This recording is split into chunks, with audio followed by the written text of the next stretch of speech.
మగవులు మెచ్చే ఆషాఢం sale Chennai shopping mall ఆడి KG sale. గురుగారు, ఇప్పుడు మీరు అన్నారు అమ్మవారైనా కృష్ణుడైనా శివుడైనా అంతా ఒకటే శక్తి స్వరూపము, మూర్ఖులు అని చెప్పి. ఈ మధ్య కాలంలోనే నాకు జరిగిన ఒక ఎక్స్పీరియన్స్, నేను ఎక్కువగా శివుణ్ణి ఆరాధిస్తూ ఉంటా. ఎందుకు అనవసరంగా నువ్వు శివుణ్ణి ఆరాధిస్తున్నావు, అమ్మవారిని పట్టుకో, శివుణ్ణి ఆరాధిస్తే ఏం ఫలితం లేదు, వాడు పిచ్చోడు ఇంకా ఎక్కువ ఇబ్బందులు పెడతాడు అని చెప్పి అన్నారు. దానికి నేను ఏం సమాధానం చెప్పాలంటారు? నేను ఎలా నిర్ణయం తీసుకోవాలంటారు? అవతల మూర్ఖులు అయితే వాళ్ళకి ఏం సమాధానం చెప్పద్దు, మన పని మనం చేసేద్దాం. కొంచెం జ్ఞాని అయితే అజ్ఞానంతో కాకుండా కొంత జ్ఞానం కలిగితే వాడికి సమాధానం చెప్పచ్చు. అందుకే భర్తృహరి సుభాషితాలు చాలా గొప్పవి. అజ్ఞ సుఖమారాధ్య. అజ్ఞ అంటే ఏమీ తెలియని వాడు ఉన్నాడు, వాడు మూర్ఖుడు కాదు, ఏమీ తెలియని వాడు. ఏమీ తెలియని వాడికి బాగు చేయొచ్చట. అజ్ఞ అంటే ఏమీ తెలియని వాడు, సుఖం ఆరాధ్య బాగా చెప్పడానికి అర్హుడు. ఏమీ తెలియని వాడు కూర్చోబెట్టి చెప్పచ్చు. అంతే. సుఖతరం ఆరాధ్యతే విశేషజ్ఞ. బాగా చదువుకున్న పండితుడికి చెప్పచ్చు, ఏమీ తెలియని వాడికి చెప్పచ్చు, బాగా తెలిసిన వాడికి చెప్పచ్చు. జ్ఞానలవ దుర్విదగ్ధం బ్రహ్మాపి నరన్నరంజయతి. జ్ఞానలవ దుర్విదగ్ధుడు అంటే అర్థం ఏంటనమాట? తెలుసున్నది ఎంత, లవము అంటే కొంచెం, కొంచెం తెలుసు కానీ అన్నీ తెలుసని వాడికి అహంకారం. ఈ మధ్యన అలాంటి వాళ్ళు ఎక్కువైపోయారంట యూట్యూబ్లో. వాడికి ఏం తెలియదు, నాకు తెలుసని అహంకారం. అలాంటి మూర్ఖుణ్ణి బ్రహ్మాపి నరన్నరంజయతి. అటువంటి నరుణ్ణి బ్రహ్మ కూడా బాగు చేయలేటం. వాడికి ఏం చెప్పలేడు, బ్రహ్మ వచ్చి చెప్పినా వెండవాడు. అందుకే కొంతమంది మూర్ఖులు చూసారా, నేను దేవుడు చెప్పినా చేయను, దేవుడు వచ్చి దిగొచ్చినా విన్న అంటాడు. వీడి మొహానికి దేవుడు దిగి వస్తాడా? ఏ దేవుడే కదా, దెయ్యం కూడా దిగిరాదు. అంచేత అటువంటి వాళ్ళకి మనం చెప్పక్కర్లేదు, మన పని మనం చేయాలి. కానీ ఒక గొప్ప అద్భుతమైన శ్లోకం ఆది శంకరాచార్యుల వారు మనలాంటి వాళ్ళ కోసమని దేవి అపరాధ క్షమాపణ స్తోత్రంలో రాశారు. ఆ స్తోత్రం పేరేంటి? దేవి అపరాధ క్షమార్పణ స్తోత్రం. అమ్మా నన్ను క్షమించు అని చిట్ట చివరి చెప్పే స్తోత్రం. అద్భుతమైన స్తోత్రం అది. కొంతమంది వాళ్ళు అది కూడా ఆయన రాయలేదని పిచ్చివాదం చేసేవాళ్ళు ఉంటారు, వాళ్ళని మనం పక్కన పెట్టేద్దాం. కానీ చితాభస్మాలేపో గరళమశనం దిక్పటధర జటాధారి కంఠే భుజగపతిహారీ పశుపతి కపాలీ భూతేశో భజతి జగదీశైక పదవీం భవాని త్వత్పాణిగ్రహణ పరిపాటీ ఫలమిదం. భవాని అంటే ఓ పార్వతి,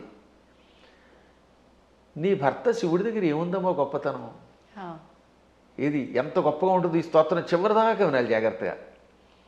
ఆయన చితాభస్మాలేప. ఎవడో శవాన్ని తీసుకెళ్ళి శ్మశానంలో కాల్చారు. ఆ కాల్చగా వచ్చిన బూడిని ఏమంటారు? చితాభస్మము. చితి మీద నుంచి వచ్చినటువంటి భస్మం. ఆ భస్మాన్ని ఆలేప, ఒంటికి పూసుకుంటున్నవాడు. మనం గంధం పూసుకుంటాం అంటే, మా బొట్టి వాళ్ళం పూర్వం గంధం అరగ తీసుకు పూసుకునేవాళ్ళం. మీ బొట్టి వాళ్ళు ఈ మధ్యన పెర్ఫ్యూమ్స్ వచ్చాయి కదా, కిష్కం కిష్కం అనేది ఏదో కొట్టుకుంటాడు, మళ్ళీ అందులోంచి గాలి వస్తుంది, అందులోంచి వచ్చేది గాలేగా పొగేగా అని మళ్ళీ అడ్వర్టైజ్మెంట్లు. సరే ఏది ఏమైనా మొత్తం మీద సుగంధ ద్రవ్యాలు పూసుకుంటారు. ఆయన మాత్రం ఒంటికి ఏం చేస్తాడు? కాష్టంలో బూడిద పూసుకుంటాడు. పోని ఆహారం ఇడ్లీలో చపాతీలో బూరిలో గారెలో దధ్వజనో తిండు, గరళ వశనం విషమే ఆహారంగా స్వీకరించాడు. ఇంకా మంచి బట్టలు కట్టుకుంటున్నాడా? కనీసం పద్మాకర్ గారైనా అంతో ఎంతో మంచి లాల్చీ వేశారు. కానీ ఆయన దిక్కులే వస్త్రం. దిక్కు అంటే తూర్పు మొదలుకు అన్ని దిక్కులు. పటము అంటే వస్త్రం. దిక్పటధర అంటే దిక్కులను వస్త్రముగా ధరించేవాడు. అదే దిగంబరుడు అంటే. దిక్కు అంబరహ దిగంబరహ. అంబరం అంటే వస్త్రం, దిక్కులు వస్త్రంగా ధరించేటంటే అర్థం ఏంటమ్మా? ఇప్పుడు ఉదాహరణకి ఈ గదే పద్మాకర్ గారికి బట్ట అంటే ఇంక వేరే వస్త్రం వేసుకోలేదు. అది దిక్కులు వస్త్రంగా ధరించేటంటే ఏ బట్టలు లేకుండా ఉన్నాడు. అక్కడికి అది అయిపోయింది. ఇక తర్వాత ఏమంటున్నాడైనా, జటాధారి. చక్కగా క్రాఫ్ దువ్వుకోడు, కర్లింగులు లేవు, కటింగులు లేవు, జడలు అట్ల కట్టేసి ఉంటాయి. ఆ అట్టలు కట్టిన జడల్ని ధరిస్తున్నాడు. మెడలో బంగారపు గొలుసు ఒక్కటి కూడా లేదు. భుజగపతిహారి, బుస్సుమని మీదకి వచ్చే కాటురాజు గారిని మెడలో వేసుకున్నాడు ఆయన. పావుని గొలుసుగా వేసుకున్నాడు. పశుపతి, ఇంకా ఆయన ఎవరికి అధిపతి? పశువులకు అధిపతి. చేతిలో చూస్తే ఏ కంచమో ఆకో పుచ్చుకుని వాళ్ళంతా బఫేని పెడుతున్నారుగా, ఆయన స్వామివారు ఏం చేస్తున్నారట, కపాలం ధరిస్తాడు, భిక్షాపాత్రగా చేతిలో పుర్రిని ధరించాడు బ్రహ్మ కపాలాన్ని. భూతేశ, భూతాలకు అధిపతి. ఇవన్నీ అవలక్షణాలు పైకి కనపడ్డాం. కానీ ఇన్ని అవలక్షణాలున్నా జగదీశైక పదవీం భజతి అంటే సమస్త లోకాలకి ఈశ్వరుడు అవుతున్నాడు. జగదీశ్వరుడు అనగా సమస్త లోకాలకి అధిపతి, చక్రవర్తి. అన్ని లోకాలని పరిపాలించడానికి కావలసిన అర్హతలు వచ్చేసి ఆయనకి. లోకాలన్నిటినీ పరిపాలిస్తున్నాడు. కారణం ఏమిటో తెలుసా? భవాని త్వత్పాణిగ్రహణ పరిపాటి ఫలమిదం. నీ పాణిగ్రహణం చేశాడు, నీ చెయ్యి అందుకున్నాడు, అంటే నిన్ను పెళ్లి చేసుకున్నాడు. అమ్మ ఆయనలో అన్ని అవలక్షణాలే, అయినా లోకాలను పరిపాలిస్తున్నాడు. కారణం నిన్ను పెళ్లి చేసుకోవడం. ఇదంతా నీ అనుగ్రహం. అంటే ఇందాక ఒక ఆవిడ చెప్పిందనగా, ఏమని? అమ్మవారిని పూజిస్తే లాభం ఆయన దగ్గరే ఉంది అని. ఈ పై శ్లోకం యొక్క తాత్పర్యం ఇలా కనపడుతుంది. అంటే ఇందాక మీరు అన్నట్టు మిడిమిడిగా తెలుసుకొని మాట్లాడే మాట. ఇప్పుడు ఈ శ్లోకంలో ఉన్న అంతరార్థం తెలిస్తే మనకు ఆశ్చర్యం కలుగుతుంది. సామాన్యుడి భాషలో చెప్పాలంటే వాడికి పిచ్చెక్కుతుంది. ఇప్పుడు అమ్మవారిని పార్వతి అనలేదండి. పార్వతి అంటే పర్వతరాజు కూతురు, పుట్టింటి వారి పేరుతో పిలవాల. భవాని అన్నాడు ఆయన. భవాని అంటే అర్థం ఏంటి? భవస్య పత్ని భవాని అంటే శివుడి పెళ్ళామా. దాని అర్థం ఏంటి? మళ్ళీ అక్కడ ఏమంటాడంటే ఆవిడ్ని ఓ శివుడి పెళ్ళామా అన్నాడు. మనకి ఏమనిపిస్తుంది? ఆవిడ పొగిడినట్టేం లేదు. మళ్ళీ వచ్చేసరికి నువ్వు ఎన్ని గొప్ప లక్షణాలు ఉన్నా, నీ వల్ల ఆయనకు గొప్పతనం వచ్చినా నువ్వు శివుడి పెళ్ళానివే. నీ అనేది నీప్ అని ఒకటి ఉంటుంది వ్యాకరణంలో. ఆ నీప్ అనేది కొన్నింటికి చేరితే భార్య అని అర్థం వస్తుంది. ఆ ఏ ఏ పదాలకి? భవ దానికి నీపు చేరితే భవాని, మృడ నీపు చేరితే మృడాని, రుద్ర నీప్పు చేరితే రుద్రాణి, శర్వ శర్వాణి. వీటికి భార్య అని అర్థం వస్తుంది. అందులో శివాని లేదు. అందుకే శివాని అనే శబ్దం అసాధు. శివాని అని వాడేస్తారు కానీ శివశబ్దం పక్కన నీపు ఉండదు. భవ, రుద్ర, మృడ, శర్వ ఇది ఆకృతి గణం. వీటికి మాత్రమే చేరితే భవాని, రుద్రాణి, మృడాని, శర్వాణి అవుతాయి. కాబట్టి ఇంత చేసి నువ్వు ఎంత గొప్పదానివైనా, నీ వల్ల ఆయనకి వచ్చినా నువ్వు ఆయన పెళ్ళానివే అని చెప్పడం. ఇంకా పైకి వద్దాం. ఇందాక చెప్పినవి, ఈ ప్రపంచంలో ఎవడైనా కాష్టంలో ఉన్న బూడిదను పూసుకుంటాడా? మీకు ఎంతో స్నేహితుడు ఒక ఆయన ఉన్నాడండి, ఎంతో ఇష్టుడు ఒక ఆయన ఉన్నాడు. ఆ గొప్ప వ్యక్తి ఒక ఆయన తాతగారు అంటే చాలా ఇష్టపడతాడు. ఆ తాతగారు పోయారనుకుందాం. ఆ తాత లేకపోతే బతకలేనన్నవాడు ఆ తాతగారి శరీరం కాలిపోయాక ఆ బూడిద పూసుకుంటాడా?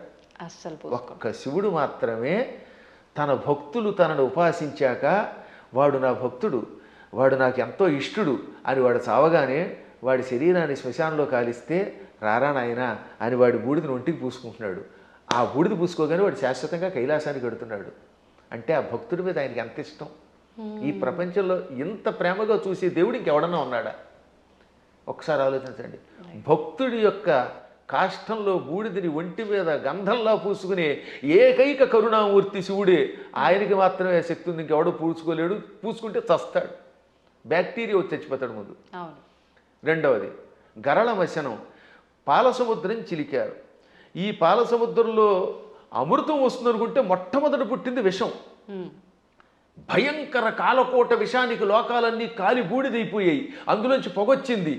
అందరూ దిక్కులేక శివ రక్షించమని ఆయన దగ్గరికి వెళ్ళారు. ఒక్కడ తాగాడు దాన్ని ఎవడన్నా? ఇంతమంది సోకాళ్ళు దేవతల్లో ఒక్కడన్నా దాన్ని తాగి రక్షించాడా? ఒక్క శివుడు మాత్రం పార్వతి కేసు తిరిగి, పార్వతి వీళ్ళు నా పిల్లలు రక్షించమని అడిగారు, తాగేస్తున్నాను అన్నాడు ఆయన. అప్పుడు భార్య తాగమంటుందండి నిజంగాను? ఏ భార్య అయినా సరే, ఏమండి వాళ్ళకి మతి లేకపోతే మీకు మతి లేదా? బాబోయ్ నా మంగళసూత్రం గట్టిగా ఉండాలి, మీరు తాగద్దనాలా, కానీ ఆవిడే ఉంది తాగేయండి. అందుకే పోతన గారు అక్కడ ఒక అద్భుతమైన పద్యం రాశారు భాగవతంలో అష్టమస్కంధంలో. మృంగెడివాడు విభుండని, మింగేవాడు తన భర్తని తెలుసు. ఆ మింగేవాడు తన భర్త అని ఆవిడ తెలియదా? తెలుసు. మృంగెడిదియు గరళమనియు, ఆయన మింగేది గరళం విషం తప్ప అమృతం కూల్ డ్రింకు కాదని ఆవిడికి తెలుసు. అది తాగితే ఏం జరుగుతుందో కూడా తెలుసు. అదే ఇంకోటి ఎవడన్నా తాగితే చచ్చిపోతాడే తెలుసు. అయినా మేలని ప్రజకుల్ మృంగుమనే సర్వమంగళ మంగళ సూత్రంబునెంత మది నమ్మినదో. ఎంత అద్భుతమైన పద్యం. అయినా ఈ సృష్టి అంతా తన పిల్లలు, మా పిల్లలు బాగుండాలి, వాళ్ళ కోసం మేము ఏమైనా పర్వాలేదు అని త్రాగమన్నది. తాగమండవే కాదు, తన మంగళసూత్రాన్ని అంత నమ్మింది. శివుడు నా మెడలో మంగళసూత్రం కట్టాడు, కట్టాక ఆయనకి ఏం అవ్వదు, నా మెడలో ఆయన కట్టిన మంగళసూత్రం ఉండగా ఈ విషయం కూడా ఆయన ఏమీ చేయదనే నమ్మకంతో తాగమన్నదట. అది వాళ్ళ దంపత్య యొక్క బంధం. ఆ దంపతులు ఇద్దరిలో ఎవరు గొప్ప ఎవరు తక్కువ అంటే అది అజ్ఞానం.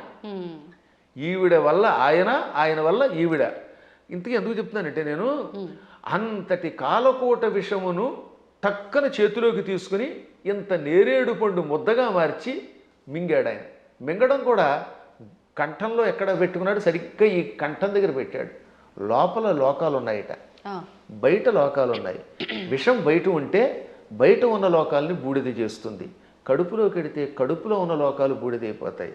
ఇక లోకములు లేని ఏకైక స్థానం ఆయన కంఠాన్ని మాత్రమే అట్టే పెట్టాడు. కంఠంలో లోకాలు లేవు, అందుకని గొంతుకులో పెట్టాడు. ఇక్కడుంటే ఎవరికీ ప్రమాదం లేదు కనుక. ఇప్పుడు మీకు ఒక కాఫీ ఇస్తాం, తాగండి. తాగి నాలుక మీద కానీ కడుపులోకి కానీ పంపకుండా గొంతుకులో అట్టే పెట్టగలరా? అస్సలు సాధ్యం. గుట్టక వేస్తే టక్కన కిందకి దిగిపోవాల్సిందే, లేదా అతి కష్టమే నోట్లో పెట్టాలి. అది కూడా ఎంతసేపు పెట్టగలం, బయటనే ఉమ్మాలి, అవునా? అటువంటిది అంత కాలకోట విషయాన్ని ఇక్కడ బంధించే శక్తి ఏ దేవతకు ఉంది? ఒక్క శివుడికి ఉన్నది. అందుకే తెల్లని శివుడి శరీరం కూడా, శివుడు కూడా చాలా అందంగా తెల్లగా ఉండేవాడు. ఈ విషం కంఠంలోకి వెళ్ళాక నీలంగా మారిపోయి శ్రీకంఠుడు గరళకంఠుడు అయ్యాడు. అది ఆయనకు ఒక ఆభరణం అయింది, కీర్తి తెచ్చిపెట్టింది. అందువల్ల గరళ వచనం అంటే అంతటి విషాన్ని ఆహారంగా స్వీకరించి గొంతుకులో పెట్టినవాడు ఆయన తప్ప ఎవడున్నాడమ్మా? ఇంకా ఆకాశాన్ని జుట్టుగా మార్చుకొని అట్లగట్టేలా జడలు పెట్టాడు. ఆకాశంలో ఉన్న మబ్బులు అవన్నీ ఆయనకి కేశములు అయిపోయాయి, వ్యోమకేశుడు ఆయన. అందువల్ల జటాధారి. మెడలో వాసుకి అని పిలువబడే ఒక భయంకర సర్పాన్ని ఎవడు పెట్టుకోగలుగుతాడు? ప్రపంచంలో పాముల్ని భరించే శక్తి ఇద్దరికి ఉంది. ఒక ఆయన పాము మీద పడుకున్నాడు, శ్రీ మహావిష్ణువు ఆదిశేషుడి మీద. ఇంకోటి ఎవడు ఆయన భరించలేడు. ఆ వాసుకినేమో మెడలో ఈయన గొలుసులో వేసుకున్నాడు. అలా విషసర్పమును కూడా ఆభరణంగా ధరించావు. పశుపతి అంటే మనందరం పశువులం, జీవులందరినీ ఏమంటారు? పశువులు. ఇంగ్లీష్లో కూడా man is a social animal అంటారు, గుర్తుపెట్టుకోండి. సంస్కృతంలో కూడా అంతే. పశువులు జంతువునాం నరజన్మ దుర్లభం, ఈ జంతువులలో మానవ జన్మే దుర్లభము. కాబట్టి ఏ లాంగ్వేజ్లో అయినా సరే పశు శబ్దమునకు ప్రాణులు అని అర్థం. ప్రాణులందరినీ పరిపాలించేవాడు ఆయన పశుపతి అంటే.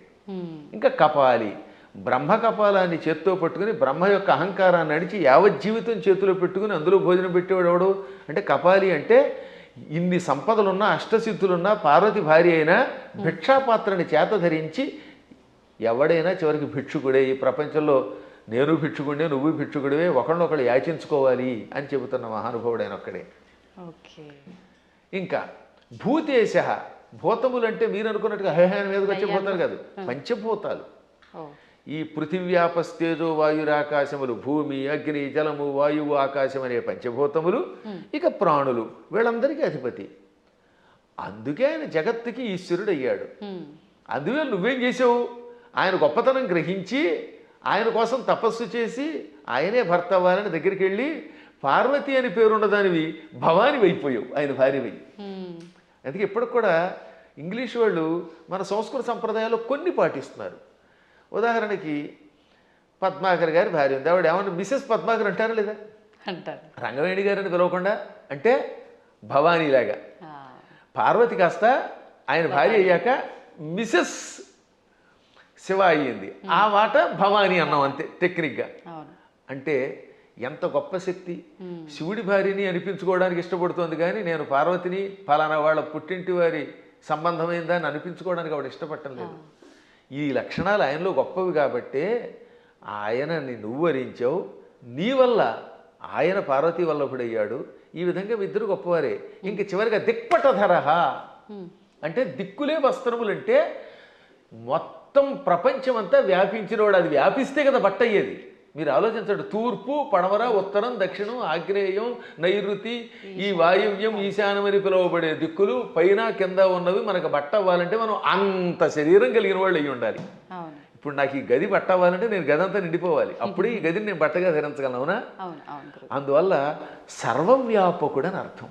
అటువంటి వాళ్ళ యొక్క గొప్పతనాన్ని గ్రహించలేక శివుడిని పూజిస్తే కష్టం వస్తాయి పార్వతిని పూజించని, లేక పార్వతిని పూజించకు శివుడిని పూజించని, లేక ఈ ఇద్దరిని పూజించి విష్ణువుని పూజించగని విష్ణువుని పూజించి వీళ్ళని పూజించకు అన్నాడంటే వాడు అజ్ఞాని, ఏ విధమైన ఉపాసనా బలం లేనివాడు. అందువల్ల వీటికి అతీతంగా సర్వవ్యాపకుడైన శివుడు ఆయన ఏకో దేవ ఏకో దేవ కేశవో వా శివో వా ఒకడే దేవుడు. నువ్వు శివుడను, కేశవుడను, పార్వతి అను, లేక లక్ష్మి అను, సరస్వతి అను, కుమారస్వామి అను, విఘ్నేశ్వరుడను, ఇన్ని రూపములతో కనపడుతున్న పరమాత్మ ఒక్కడే. గురుగారు అంటే మాలాంటి జ్ఞానం లేని వాళ్ళము ఇలాంటి పిచ్చి ప్రశ్నలు వేయటంలో అర్థం ఉంది, వాదించడంలో అర్థం ఉంది. కానీ ఎంతో జ్ఞానం ఉండి నలుగురికి చెప్పే స్థాయిలో ఉన్నవాళ్ళు కూడా కొంతమంది శివకేశవుల ఇద్దరు భేదం చూపించి మేము శైవులము, మేము వైష్ణులము ఇలా మాట్లాడుతూ ఉంటారు కదా, మరి దాని గురించి ఏమంటారండి? అక్కడే అసలు వాళ్ళ జ్ఞానులు అనకూడదు, వాళ్ళు భక్తులు అంతే, మూఢభక్తులు. వాళ్ళు భక్తులే. మూఢభక్తి ఏం చేస్తుందో తెలుసా? ఆ రూపాన్ని తప్ప ఇంకోటి ఇష్టపడకుండా చేస్తుంది. మూఢభక్తి వల్ల కూడా ఎప్పుడో ఒకప్పుడు పరమాత్మ దగ్గరికి వెడతారు అనుకోండి, అందులో సందేహం లేదు. జ్ఞానభక్తి కలిగిన వాడు అలా ఎందుకంటాడు? జ్ఞానంతో ఉన్నవాడు వాడు ఏ రూపం చూస్తే ఆ రూపంలోనే ఇంకోటి చూస్తాడు. మహానుభావులైన ఋషుల్ని నేను చూశాను కదా, వశిష్ఠుడు ఉన్నాడు, రాముడిలో శివుని చూడగలిగాడు, శివుడిలో రాముడిని చూడగలిగాడు. కైలాసాల్లో వైకుంఠం చూడగలిగాడు, వైకుంఠంలో కైలాసాన్ని చూడగలిగాడు. అమ్మవారి దగ్గరికి వెళ్ళారు. దుర్వాసుడు అన్ని లోకాలకి వెళ్ళాడు. విశ్వామిత్రుడు అలా అన్నీ చూడగలిగాడు. వాళ్ళు జ్ఞానులు. ఇంకా మూఢభక్తులు అంటే ఏమిటనమాట? నేను ఆ రూపమును తప్ప ఇంక దేన్ని చూడండి అంటాడు ఆయన.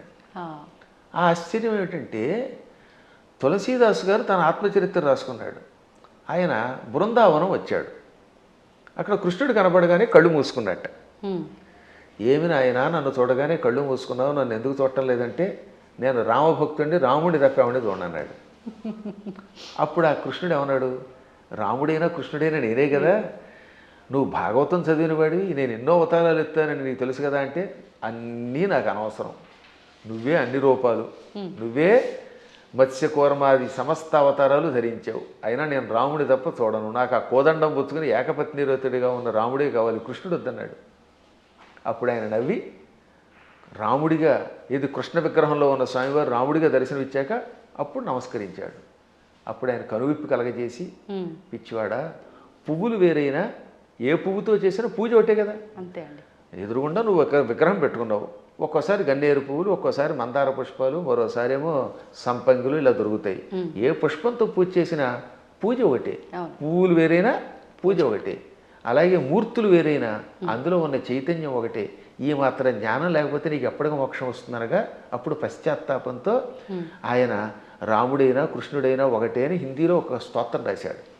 దాన్ని తెలుగులోకి అనువాదం చేసి శ్రీకృష్ణాంజనేయ యుద్ధం అని ఒక సినిమా ఉందిరండి, అందులో చాలా అద్భుతంగా రాశారు. ఘంటసాల వారు చాలా బాగా పాడారు. చిట్ట చివరిలో ఆంజనేయుడు జ్ఞానోదయం పొందినట్టుగా ఆ పాట పెట్టారు.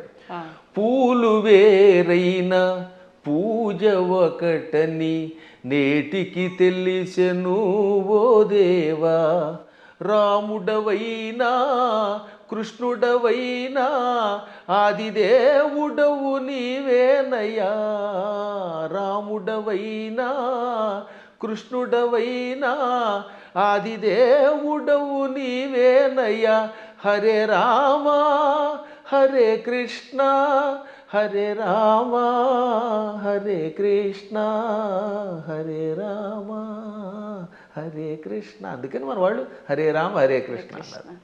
పరమాత్మ ఒకటే.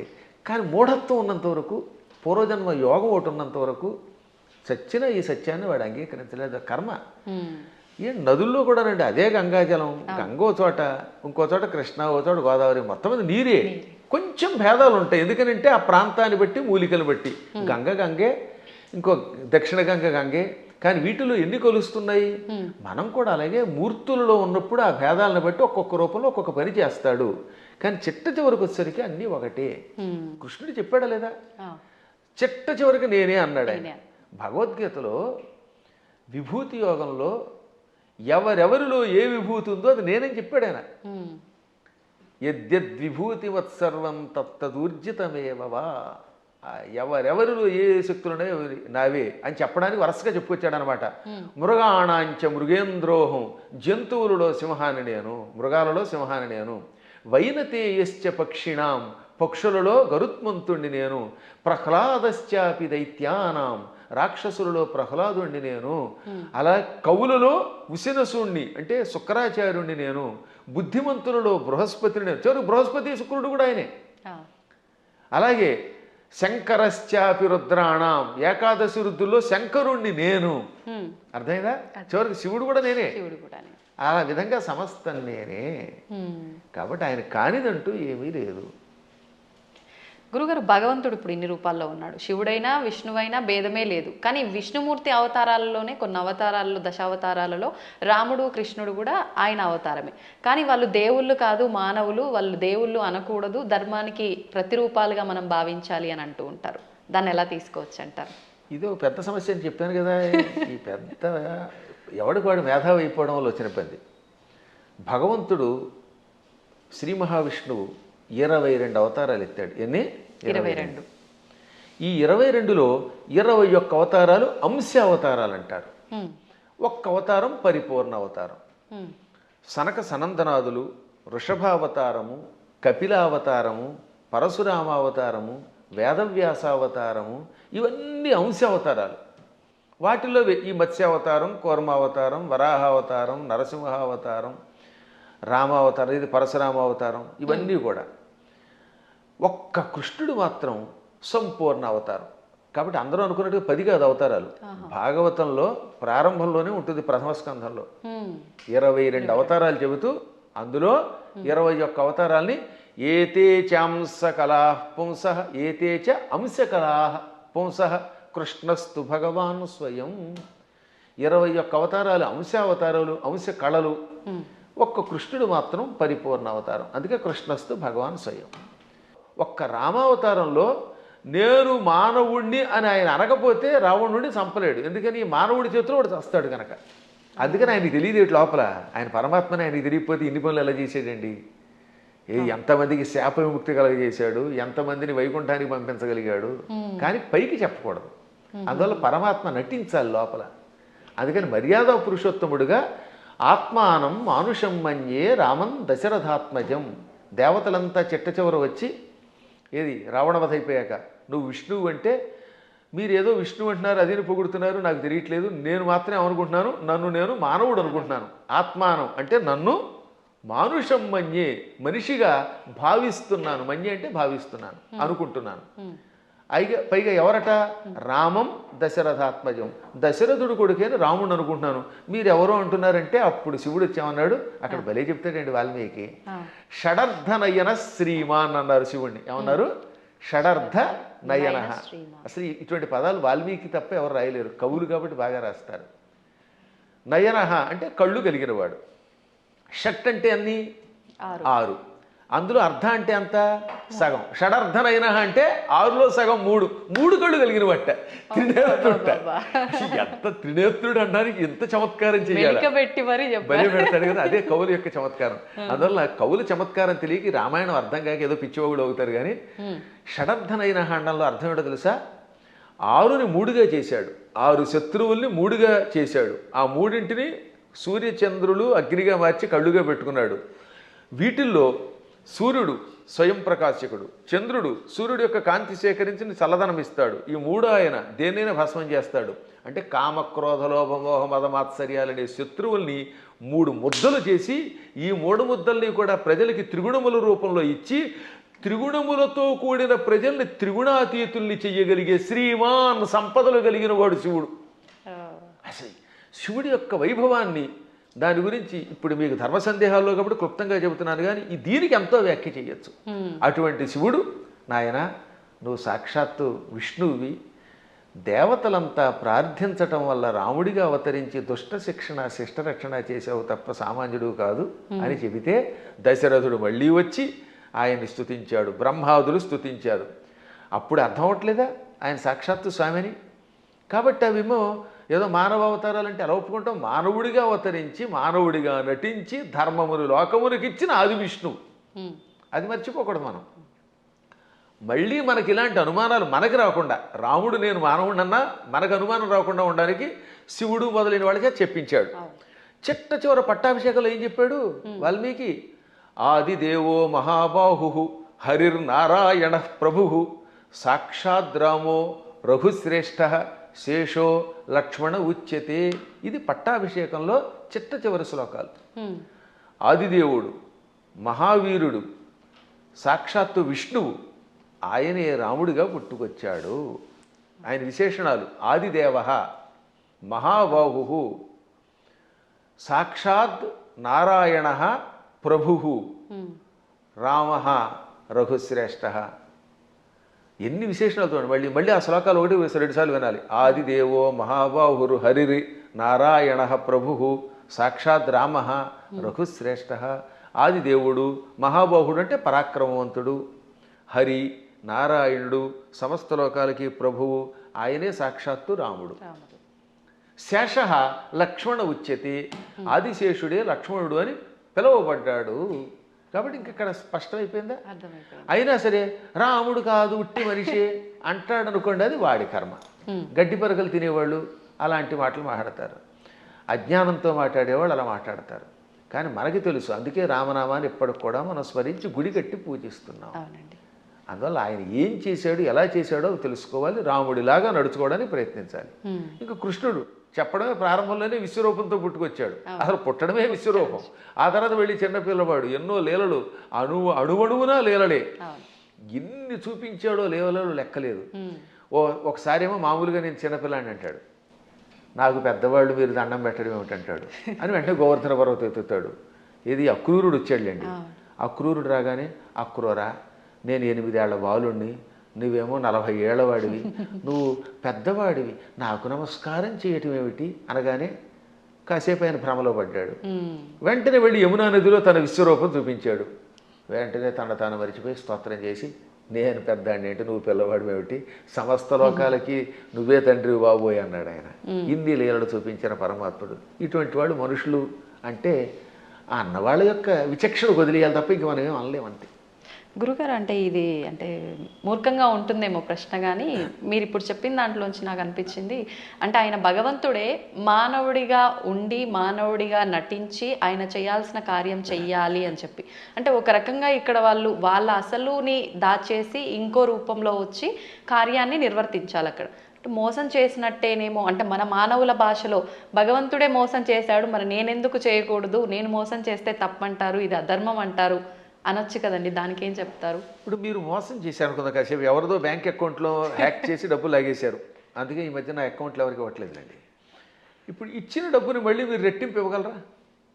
కానీ శ్రీకృష్ణ పరమాత్ముడు కాసేపు మానవుడిలా నటించి కాసేపు మాయ చేశాడు. ఆ తర్వాత వాళ్ళని తీసుకెళ్ళి రక్షించాడు లేదా? వాళ్ళ గురువు గారిని కాసేపు నేను సామాన్య బాలుడిని అన్నట్టుగా నటింపజేసి కాసేపు మాయపుచ్చాడు. వాళ్ళ అబ్బాయిని బతికించి ఇచ్చాడు లేదా? అలాగే గోపాలకులంతా ఉన్నారు అక్కడ, వాళ్ళందరి దగ్గర కాసేపు చిన్నపిల్లాడిలాగా మాయపుచ్చాడు. కానీ కష్టం రాగానే ఇంద్రయాగం ఆపేసిన వెంటనే ఇంద్రుడు వర్షం కురిపించాడు హోరాత్రులు, అవునా? ఆ సమయంలో గోవర్ధన పర్వతాన్ని కుడి చేత్తో పైకెత్తి వాళ్ళని రక్షించాడు లేదా? చిటికిన వేలుతో ఎత్తలేదు, చిటికిన వేలు, ఇంకేదో బొటన వేలు, వాడి మొహం, ఇలాంటివన్నీ ఎవడు తోచింది వాడు చెప్తాడు. కరేణైకేన అన్నారు, అంటే ఒక చేత్తో, అది కూడా దక్షిణ హస్తేన 2 సార్లు వ్యాసుడు రాశాడు. తెలుగులో కూడా గోవర్ధన గిరి ఎత్తెన్ చక్క నొక్క కేలన్ లేలన్ అని పోతన గారు అనువాదం చేశాడు. మళ్ళీ అది ఏ చెయ్యో మనకి తెలియదు కదా, అందుకని తర్వాత పద్యంలో వలకేలదాల్చి అంటే కుడి చేత్తో ఎత్తి విపుల ఛత్రంబు కాబట్టి అన్నాడు, చేత్తో ఎత్తాడు ఆయన. పర్వతాన్ని 7 రోజులు ఎవరెత్తగలరు? అప్పుడు వాళ్ళకి అర్థమైందా లేదా? కాబట్టి పరమాత్ముడు ఎప్పుడు నేను పరమాత్ముడిని భూలోకంలో ఉన్నప్పుడు చూపిస్తే తన లీలలు, అప్పుడు అవతల వాళ్ళు ఈయంతో సన్నిహితంగా మెలగలేరు. ఇప్పుడు మీ పై ఆఫీసర్ ఎప్పుడు స్ట్రిక్ట్గా నేను ఆఫీసర్ని కూర్చుంటే మీరు ఏం ఉద్యోగం చేస్తారు? ఈ దిక్కుమాలాడు శాడిస్ట్ దొరికాడు అంటారా లేదా? అంటారండి. ఏడిపించేస్తే మీకు స్వేచ్ఛ ఇవ్వాలి. అందువల్ల ఆఫీసర్, బహుశా మీదైనా ఆఫీస్ అనుకుంటున్నాను, నాకు తెలియదు అది. ఒకవేళ ఇతరుల దగ్గర ఉద్యోగం చేస్తే ఆ ఉద్యోగం చేసినంతసేపు అవతల వాడు ప్రేమగా చూడాలి. ఇప్పుడు నా దగ్గర చాలామంది పనిచేస్తున్నారు, అర్చకులు పనిచేస్తున్నారు. నాతో పాటు మీరు చూశారు కదా, నాతో పాటు ఓ సహాయకుడు వస్తాడు రాజు. మా అర్చకులు సాయి మనోజ్ కానీ లేకపోతే పవన్ శర్మ కానీ, వీళ్ళు నన్ను ప్రేమగా తండ్రిలా భావించి కూడా ఉంటున్నారు కాబట్టి ఇంత హాయిగా ఉంటున్నారు. వాళ్ళు ఎందుకు ఖర్చు పెట్టారు, ఎలా చేశారు నేను అడగను. అప్పుడు వాళ్ళు ఇంకా నిజాయితీగా ఉంటారు. అవునండి. ఇంట్లో వంటకి మాకు చిన్నప్పుడు ఒక ఆయన ఉండేవాడు, ఒక హౌస్లో ఉండేవాళ్ళండి. ఆయన కోటీశ్వరుడు, బంగారపు అధిపతి. వంట ఆవిడకి వేరుశనగ గుళ్ళు ఇచ్చి ఎన్ని గుళ్ళు ఖర్చు పెట్టేవారు వాడు. ఆయన ఎన్ని గ్రాములు కాదు, 100 గింజలు ఇచ్చి ఈ పూటకి 10 గింజలు, రేపు మళ్ళీ పోపులో 10 గింజలు, 10 మినపగింజలు, ఆ. 10 శనగగింజలు ఉన్నారా ఇలాంటి వాళ్ళు? ఉన్నారు. అయ్యో మీ అదృష్టం వల్ల మీకు మంచివాళ్ళు దొరుకుతున్నారమ్మా, నా బొట్టి వాళ్ళు మహానుభావులు దొరుకుతారు కాబట్టి మీకు తెలియట్లేదు. కానీ బయట ఇలాంటి పిసినగొట్లే ఎక్కువ మంది ఉన్నారు. కాబట్టి ఎందుకు చెప్తానంటే ఈ లెక్కలన్నీ అడిగితే ఆ వంట ఆవిడ ఇంట్లో పని చేయగలదా? అస్సలు చేయలేదు. ఆఫీసర్ల దగ్గర మనం ఉద్యోగం చేయగలమా? అందువల్ల ఏమవుతానమాట వాళ్ళు బిగుసుకుపోయి స్ట్రిక్ట్గా ఉండి అనుక్షణం ఏడిపిస్తే మనం చేయలేం. అందుకని పరమాత్మ స్నేహితుడిగా, కొడుకుగా, కొన్ని చోట్ల తండ్రిగా, కొన్ని చోట్ల మిత్రుడిగా, కొంతమందికి భర్తగా, మరికొంతమందికి ఇంకో రకంగా ఇన్ని రకాలుగా నటించి వాళ్ళల్లో ఒకడై సామాన్యుడిలో ఉన్నాడు. అది ప్రేమగా వాళ్ళతో నటించడం తప్ప మోసం చేయటం కాదు. అలా వాళ్ళతో ప్రేమగా ఉండి వాళ్ళ చేత సేవ చేయించుకుంటూ లేక తాను సేవ చేస్తూ కష్టాలు వచ్చినప్పుడు కష్టాలు తొలగించి కొందరికి మోక్షం ఇచ్చి కొందరికి సంపదించి కాపాడాడు. ఇప్పుడు కుచేలుడు ఉన్నాడు. కుచేలుడికి అడగకుండానే ఇక్కడ నుంచే ఇళ్ళు పంపాడు. స్థలం కొనలేదు, రిజిస్ట్రేషన్ లేదు, మున్సిపాలిటీ వాళ్ళకి ప్లాన్ అప్రూవల్కి పంపడం లేదు. కుచేలుడి దగ్గర గుప్పుడు అడుగులు తినగానే అక్కడ ఆయన ఇంట్లో కుచేలుడి యొక్క నగరాన్ని ఇప్పుడు పోరుబందర్ అంటారు. గాంధీ గారి కుటుంబానికి దగ్గరలోనే ఉంటుంది అది, ఆ ఆలయం ఇప్పటికి కూడా. అది కుచేలుడి ఇల్లు. 7 అంతస్తుల బిల్డింగ్ ఇచ్చేశాడు. అలా ఇవ్వగలిగితే అప్పుడు మనం చెయ్యాలి. అందువల్ల మనం మోసం చెయ్యడం ఎలాగా అనేది కథల్లో నేర్చుకుంటున్నాం, కానీ ప్రేమ చూపించడం, మహిమలు చూపించడం నేర్చుకోవట్లేదు. కాబట్టి శ్రీకృష్ణ పరమాత్ముడు చేసినట్టుగా మనం ఎక్కడ చేయగలుగుతాం? 16,000 మంది రాజకన్యకల్ని నరకాసురుడు జైల్లో పెట్టి హింసించి మానభంగం చేసి ఏడిపించాడు. పాపం దిక్కు లేకుండా అయిపోయారు. ఆ నరకాసురుడిని చంపాడు. చంపగానే ఆ చెరసాల్లో ఉన్న వాళ్ళంతా బయటకు వచ్చారు. ఇంటికి వెడితే మమ్మల్ని ఆదరించేవాళ్ళు లేరు. కొంతమందిని భర్తల్ని చంపి పట్టుకొచ్చాడు, తల్లిదండ్రులు చంపి కొంతమందిని పట్టుకొచ్చాడు. ఇలా రకరకాలుగా తీసుకొచ్చాడు, అత్యాచారం చేశాడు. ఇప్పుడు ఇంటికి వెడితే ఎవరు ఆదరిస్తారు? భర్తలా రానివ్వరు, తల్లిదండ్రులు ఉన్నారో లేదో తెలియదు, మాకు గౌరవం ఉండదు సంఘంలో. అందుకని మమ్మల్ని రక్షించమని మనస్సులో కోరుకుంటే ఈ 16,000 మందిని ఒకేసారి 16,000 మంటపాలు కట్టించి, 16,000 పెళ్లి మంటపాలు, వేదికలు కట్టించి 16,000 మంది మెడలో ఒకేసారి 16,000 రూపములతో మంగళసూత్రం కట్టి పెళ్లి చేసుకున్నాడు. ఇలా చేయమని చూద్దాం. నువ్వు కృష్ణుడిలాగా 16,000 మందిని పెళ్లి చేసుకుంటానంటే 16,000 మందికి ఒకేసారి తాళి కట్టగలవా? ఇన్ని మండపాలు ఒకేసారి ఏర్పాటు చేయగలవా? అందరి ఇళ్లలో ఉండగలవా? వాళ్ళందరినీ ఇలా గౌరవంతో కాపాడగలవా? చేయలేవు నీ మొహం. అందువల్ల కృష్ణుడితో పోల్చుకోవాలంటే నీ లెవెల్ అలా ఉండాలి. ఇంకొక విషయం చెప్పాలి ఇక్కడ. ఒక రోజున నారదుడు అంతటి వాడికి అనుమానం వచ్చింది. ఎందులో? భాగవతంలోనే. మళ్ళీ ఇంకో పురాణం కాదు, భాగవతంలోనే. ఒక రోజున నారదునికి కృష్ణుడి మీద అనుమానం వచ్చింది. ఏది ఇంత నిత్యం నారాయణ అని ఆయనకు కూడా మాయ. ఇదే మాయ అంటే. ఇప్పుడు మీరు నా ఎదురుగుండా కూర్చున్నా మీరు అప్పుడప్పుడు నన్ను కూడా సామాన్యుడని ఎలా మాయలో పడిపోతూ ఉంటారో అలాగా కృష్ణ పరమాత్ముడి నామస్మరణం చేసే నారదుడు కూడా కృష్ణుడిని సామాన్యుడు కదా, ఇంతమంది భార్యలతో ఎలా వేగుతున్నాడు, 16,108 మందితో ఎలా వేగుతున్నాడు పరిశీలించాలనిపించింది. ఇది మాయ అంటారు దీన్ని. అందుకని వెంటనే ముందు ఏం చేశాడు? రుక్మిణీ మాత ఇంటికి వెళ్ళాడు. రుక్మిణీదేవి ఇంట్లో ఇద్దరు రుక్మిణీదేవి గదిలో ఒక మంచం మీద కూర్చొని సరదాగా పాచికలు ఆడుకుంటున్నారు, జోదం ఆడుకుంటున్నారు. రావోయ్ నారద అన్నాడు ఆయన.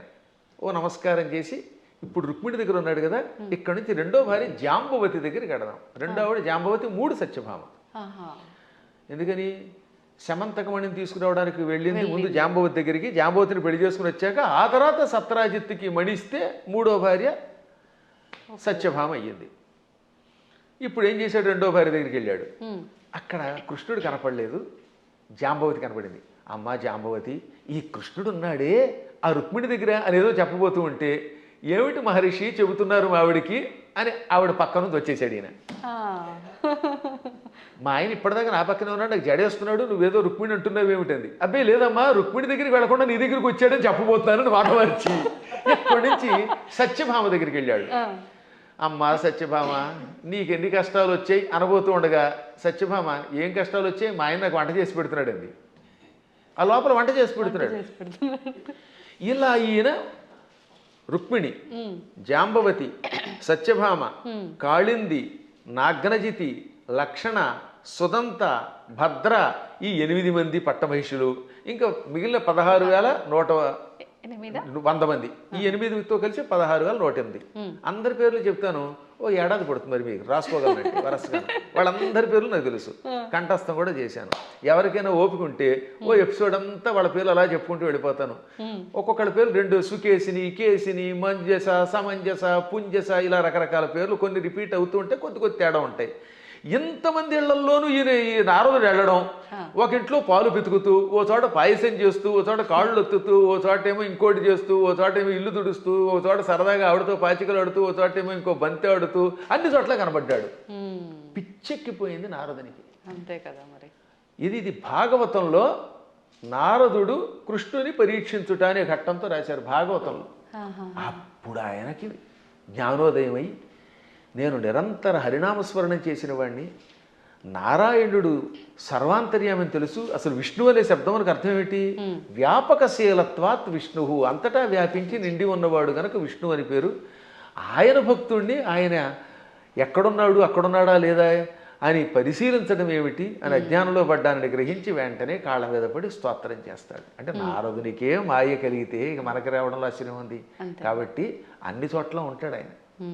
ఆయన స్థాయిని మనతో పోల్చుకుని ఆయన ఎలా ప్రవర్తిద్దామంటే, పులిని చూసి నక్క వాతలు ఎట్టుకుంటే వాతలు మిగులుతాయి, ఉన్న చర్మం పోతుంది, కానీ పులి మచ్చలు రావు.